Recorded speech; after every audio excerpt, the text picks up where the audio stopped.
Alright, Shalom. Shalom. Alright, first and foremost, we begin by giving all praises, honor, and glory to Yahweh, Ba'Shem, Yahushua, Ba'Shem, Kwakadash. Alright, the belongs to the elders and apostles of great most of wealth. Peace, blessing, and sight to the hopeful elect that is out there pushing, believing, listening on to this truth with whole heart sincerity.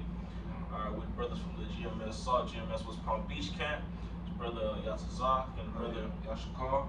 God, we come back again with another lesson to the spirit part of Yahweh Ba'Shem, Yahushua. What led us to doing this lesson is, throughout the times that we're going into, the prices of food are going up, Jake not being stable in this society, so Jake might get worried in this flesh, and Jake might think to himself, shit's about to hit the fan, and our carnal side of the flesh is to stack up and physically and fleshly prep like these people, but that's not gonna that's not gonna serve us a lot, because I was listening to this so-called professional prepper, whatever the hell he thinks he is.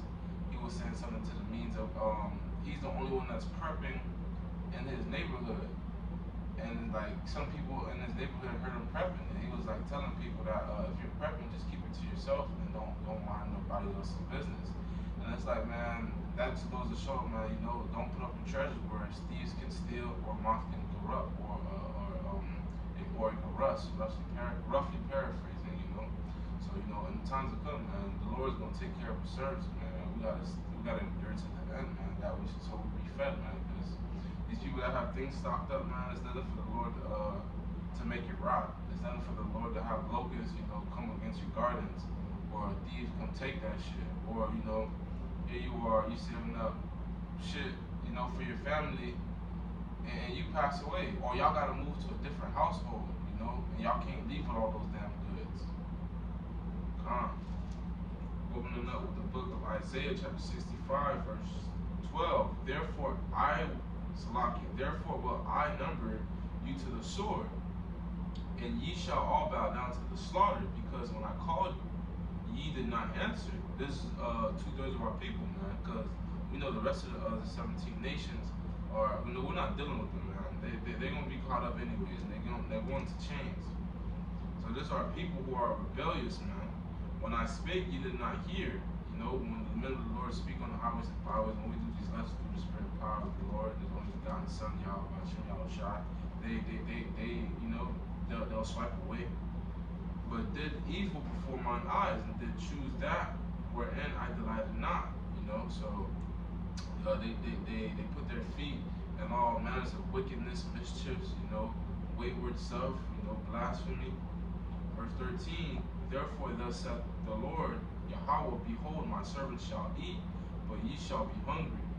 So the elect is going to eat, man. They're going to be taken care of, man, because for the Lord's sake, for the elect's sake, Salakia, they need to sustain this thing, man, so they can see the coming of the Lord. We know some shall be martyrs and thrown into camps, but the Lord's going to preserve these spirits and these souls, these bodies, and give them new ones. Behold, my servants shall drink, but ye shall be thirsty. Behold, my servants shall rejoice, but ye shall be ashamed. Behold, my servants shall sing for joy of heart, ye shall cry for sorrow of heart, and shall howl for the vexation of the spirit. Because right now, his servants are crying right now. His servants are vexed.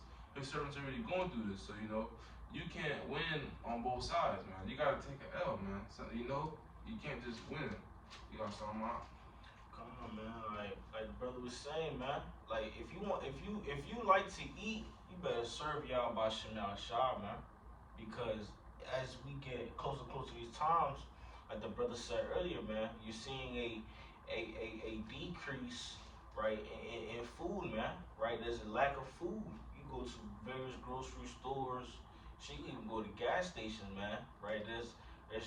Those storehouses are being so empty. And I'm gonna pull that out too. That's in the second Ezra, the 6th chapter, verse 22. It reads, and suddenly shall the sown place appear unsown, the full storehouses shall suddenly be found empty.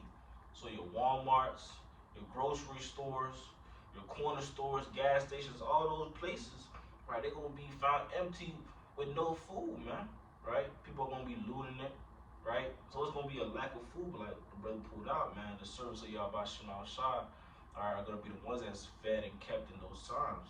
The Lord brings out those storehouses and the precepts because he knows that Jake don't sustain and can't sustain himself in this society, man. Jake don't got no damn farm and can't afford one. If there is any, they're a part of the 1%, and the Lord could easily just send locusts or have them flee from that town, man. You can't run with a whole bunch of sack of potatoes, man. That's gonna slow you down. So yeah, the fact that Jake and the world depends on these stores, when these stores are shut, you're gonna be done. They just shut the EBT system down the other day, man. Jake almost, lost it. They shut it down for a couple of hours. So it's nothing for this devil to shut it down for a few days, man. This serpent is just feeding you, just so you can get by and do your things. Hey, and that even just goes to show you, man, how useless these people are, man. Right? How much they rely on these devils to be fed, right? The average Babylonian doesn't know how to, live self-sustain, right?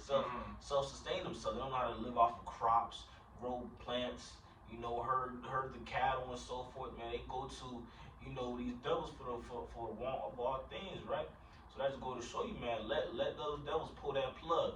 Take that welfare, take that food stamp away, take the groceries away. These people are gonna be mad out here. They're gonna be crazy, and that's just a glimpse of, Jacob's trouble and martial law and the times that we're coming into, man. When there's a lack of food out here. These Babylonians don't know how to live like our other nations that are in so-called third world countries. They don't know how to self-sustain, like the brother just said. They don't know how to starve for a few hours and to what's that word? They don't know how to sacrifice a few hours to be able to eat another meal and then just keep that pattern going. They gotta overindulge. They gotta have TV. They gotta have a hot plate. They gotta have the juice and then the dessert, supper, you name it. Shit. If their mouth is not moving, then they're not satisfied. Bring it out. Hey, and then damn, it slipped my mind. The brother was saying, but I go straight to the priest. This is a second Esdras. And that's why it's always good to practice fasting, right? So that's a good thing to practice, man. This is a second Esdras, the 16th chapter, verse 21. It reads, "Behold, victuals shall be so good cheap upon the earth that they shall think themselves to be in good case, and even then shall evils grow upon the earth, sword, famine, and great confusion." Right? Mind you, when all those stimulus checks was going out, right, all this money was getting pumped out to Babylon, right? Everyone's thinking, yeah, man, we comfortable in this place, man. We living good, man. We in a good spot, man. Right? They were like, man, I could afford everything. Now, price of food went up, right? There's a lack of food, right? So there's a high demand but low supply, so the price going up, right? And like it says, and then at latter end of the precept, and even then shall evils grow upon the earth, sword, famine, and great confusion, man. Right? So that famine is coming. We're already seeing it, man. Brother, or victuals that go into goods and provision and foods and things of that sort. At one point, people just saw that so affordable, I could do this forever. Now I just need to worry about my income. I could buy a house, I could get a car. But shit, now you need to worry about food. That's something that you need. You don't need shoes and you don't need TVs and etc. That's why when you go to the grocery stores nowadays, you don't see people indulging in all electronics. You don't see their carts filled up to the top because victuals not so much cheap no more. They're still in a good case because the spiritual arc is still open, but they see it's waxing worse, man. At one point it was a regular price or so-called cheap, and then it got inflated, and then there's gonna be something to come that's called hyperinflation. And then, like the brother brought out earlier, it's just gonna be unsown stores. It's gonna be that's how swords and famines are gonna be drawn up because shit, people are gonna they're gonna fend for themselves. And they're gonna try to come up against the next neighbor who has provision. Bring out the book of Psalms, chapter 37, verse 18. The Lord knoweth the days of the upright, and their inheritance shall be forever. So the Lord is going to remember those men and women and children who were making a price of living sacrifice, walking upright, doing their best as the Lord commanded them. Verse 19, they shall not be ashamed in the evil time. Evil, the word ev goes into time, the word ill goes into bad. So pretty much bad time. And in the days of famine, they shall be satisfied, man. Hey, and I pulled out this because brother said this. He was like, the neighbors aren't gonna have no pity, right? This is second Esdras, the 15th chapter, Verse 19 reads, a man shall have no pity upon his neighbor, but shall destroy their houses with the sword and spoil their goods because of the lack of bread and for great tribulation, man. Right? So your neighbor, right? Your neighbor is liable to kick down your front door and put you to death for a piece of bread, a loaf of bread, a bottle of water, shit, half a bottle of water, right? That's perfect example, man. All these apocalyptic type movies or shows, right? Like The Walking Dead and shows like that, man, right? Those is realistic, man, because that's showing you a glimpse of how people are, how people react, or how the nature of these people is, man. When there's no food or water, man, right? They become real. You could say real barbaric, right? Real unpredictable, right? Real animalistic type tendencies, man, right? Perfect example, man. Right, in a society where they try to say they're so what's the word I'm looking for? So basically peaceable or so friendly, you could say. There's an actual word for it, but it's in my mind. But they're being so political about everything, man. But you're gonna see it cordial, yeah, a good word for a cordial. But it's gonna get to that point where they're gonna just become so barbaric, man. Right? Book of Job, chapter 5, starting at verse 18. For he maketh sword, bindeth up, he woundeth his hand, and his hands make whole. He shall deliver thee in 6 troubles, yeah, in 7 there shall be no evil touch thee. 7 goes into completion, so we're gonna be, Lord willing, we're gonna be completely preserved, man, with those men. Verse 20, Lord willing, with those men. Verse 20, in famine he shall redeem thee from death, and in war from the power of the sword. And then going down to verse 21, thou shalt be hid from the scourge of the tongue, neither shalt thou be afraid of destruction when it cometh. At destruction and famine thou shalt laugh, neither shalt thou be afraid of the beasts of the earth. Because Esau Edom gonna come down with that great wrath, man. The book of Habakkuk, chapter 3, verse 17. Although the fig tree shall not blossom, neither shall fruit be in the vines, the labor of the olive shall fail, and the field shall yield no meat, the flock be cut off from the fold, there shall be no herd in the stalls, yet I will rejoice in the Lord.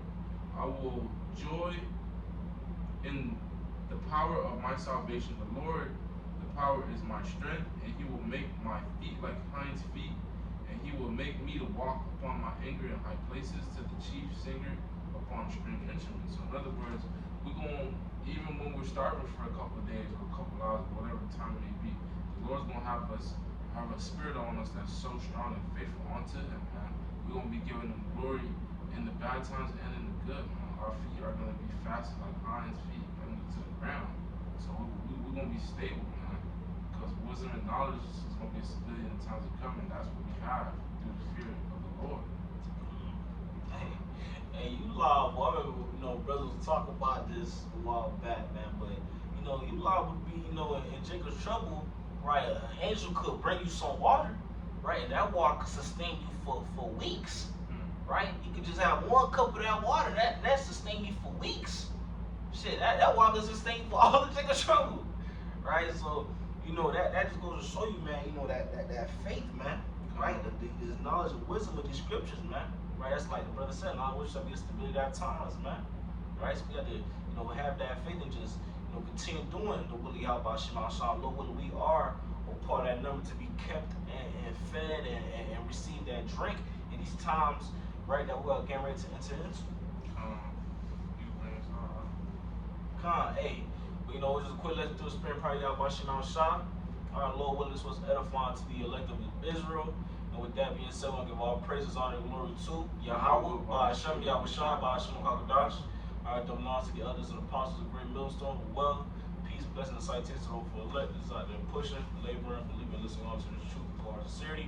And it's a next time, Shalom. Shalom. And above all, Above all. come on, Shalom.